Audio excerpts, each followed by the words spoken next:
Time now to check in with the latest business news. We're joined on set by Charles Pellegrin for that. Charles, another day, another tariff threat. That's right. The US President Donald Trump floating the idea of new import duties while speaking to reporters at his Mar-a-Lago residence in Florida. The tariffs would be worth around 25% on the value of the goods imported, and would concern the auto industry, drug industry, and semiconductor imports or microchips, and could increase over the course of the year. That announcement could be formally made on April 2nd. The president was eager to encourage companies to set up their manufacturing in the United States in order to avoid these levies, saying he wanted to give companies time to come in before announcing new import taxes.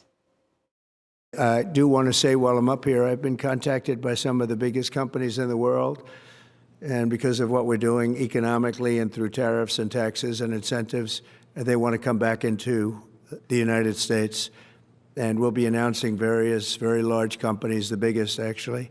And they'll be coming back, having to do with chips and having to do also with cars and lots of other things.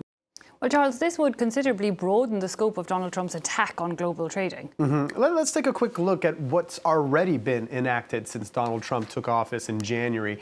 And they were all in all quite targeted. There were the 10% tariffs on all Chinese imports, the 25% tariffs on all imports of aluminium and steel, the exception being his memos looking to implement reciprocal tariffs on all countries, meaning the U.S. would go through all of its trade partners and make a judgment on a final tariff that would reflect how it judges that country treats it. But this will take a while before being enacted. So these new tariffs that are floated would bring in huge sectors of the global economy under the threat of tariffs, with potentially wide-ranging consequences. About half of all cars and light trucks sold in the U.S. last year were imported. So this could lead to higher prices for U.S. consumers.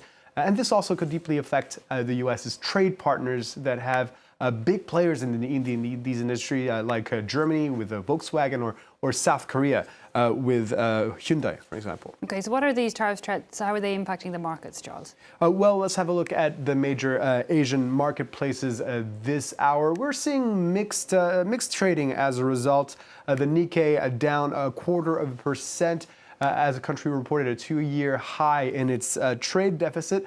But let's look at Japanese car manufacturers, specifically car stocks that are falling on the back of those tariff threats. You can see with Honda Motor down 2.26% this hour. Okay, so not good for the car industry there right across the board, but European stock shares closed at a record high on Tuesday. And with defense stocks among the top gainers due to the likelihood of increased domestic military spending. European leaders are moving to increase defense spending, worried that the United States can no longer be relied on as an ally. Trump, again, the market mover here. Matthew-Mary Caruchet has this. Heading into a meeting of finance ministers on Tuesday, Commissioner Valdis Dombrovskis said the European Commission is ready to move quickly to ease budget rules. European leaders have mobilized to improve their collective defenses after the United States sidelined them in Ukraine peace talks and signaled that American troops could be redeployed out of the continent. I believe when it comes to European security, Europe has to do more. Europe must bring more to the table. And to achieve this, we need a surge in European defense spending. EU defense spending went up from just over 200 billion euros annually before the Ukraine war to over 320 billion euros last year. Currently, the EU 27 spend about 2% of their GDP on defense. Von der Leyen has voiced a desire to increase that to 3%, meaning hundreds of billions of euros of more investment every year. This is complicated by the fact that EU member states are obligated to implement a fiscal policy aiming to keep government deficit under 3% of GDP and debt under 60% of GDP. Nonetheless, after an emergency meeting among EU leaders to discuss Ukraine on Monday, a spending exemption was announced, following the same logic as the removal of borrowing limits during the COVID-19 pandemic.